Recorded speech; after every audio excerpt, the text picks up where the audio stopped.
Hey there YouTube, this is Elite Master bringing you a video review. Today I'll be taking a look at the 1/144 scale, high grade, universal century, Pallas Athena, or Athene, however you want to pronounce it. Really, it's up to you. I call it the Athena, and that's what I'm going to stick with. Now then, this is the Pallas Athena in the 1/44 scale, and it is a tall drink of water. Oh, this thing is quite a wee bit big. Now let's jump straight into the review, shall we? Let's talk about its plastic colors. It comes molded in this pastel-y green. It's weird. And then equally pastel-y yellow with this dark navy blue, some gray bits, and this rubber hosing. That's right, the hosing you see here on the front and on the head are hoses made of rubber.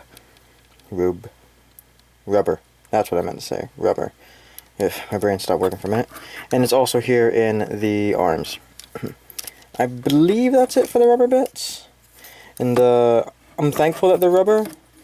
Not a lot of people like rubber parts on kits, but if it wasn't for the rubber parts, this head would not move, and neither would this torso.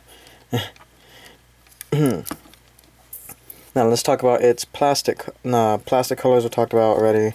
Let's talk about its stickers, because there's quite a few. On its head, the black on the face is a sticker, the pink's a separate sticker, pink on the camera's a sticker, the black on the back of the head's a sticker, the pink on both sides of the shoulders is a sticker, the black on these binders is a sticker, the yellow on the side skirts is a sticker, there's a sticker right here on the thigh, right here on the knee, another one at the bottom of the knee, one on the shin, one on the top of the foot, one right here on the toe, this yellow one on the green piece, and a big yellow sticker that goes around the ankle, and then one more that goes around right here. And two small yellow stickers on either side of the arm guards here. And there's a couple more stickers on the weapons, but that is it for the stickers in this kit. There's quite a few, and unfortunately, in terms of the ones for the legs and the side skirt, they're very important for the look of this thing. I think it would look very plain and boring if it wasn't for the yellow striping down the legs.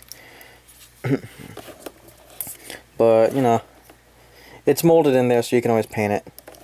Another weird thing about this kit is the antenna here. It's not a hard plastic.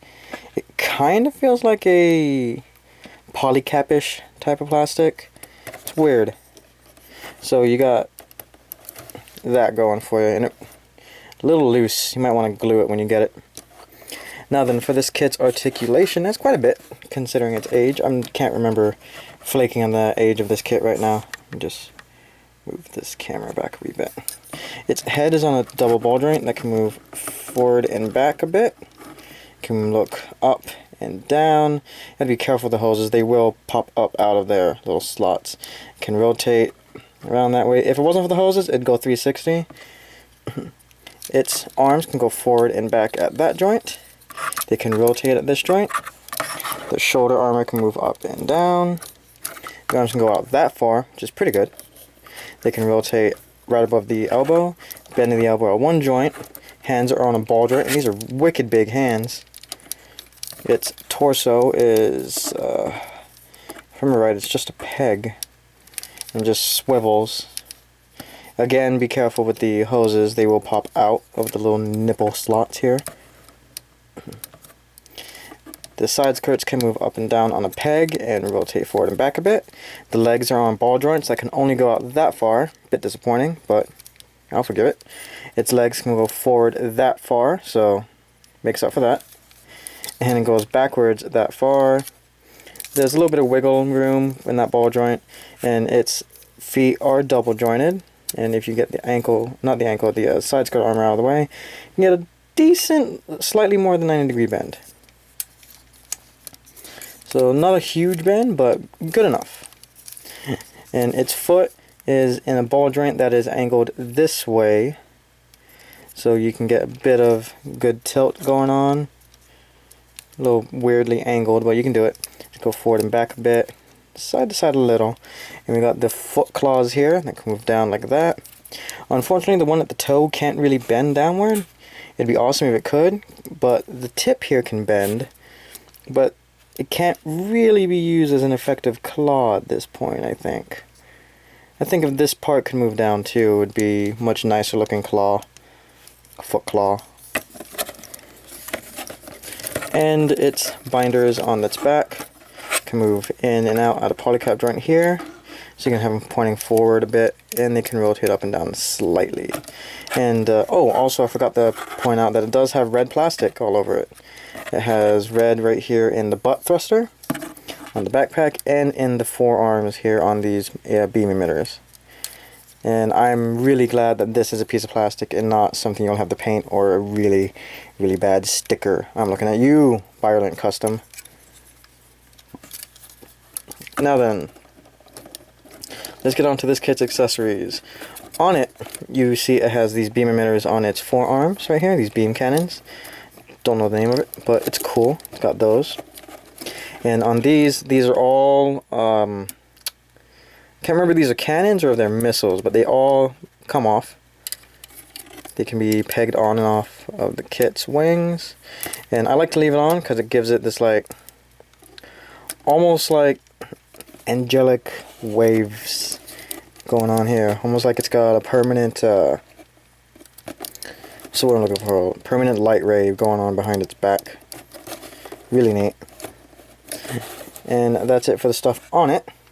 Now then, it does come with a beam cannon thingamadoo.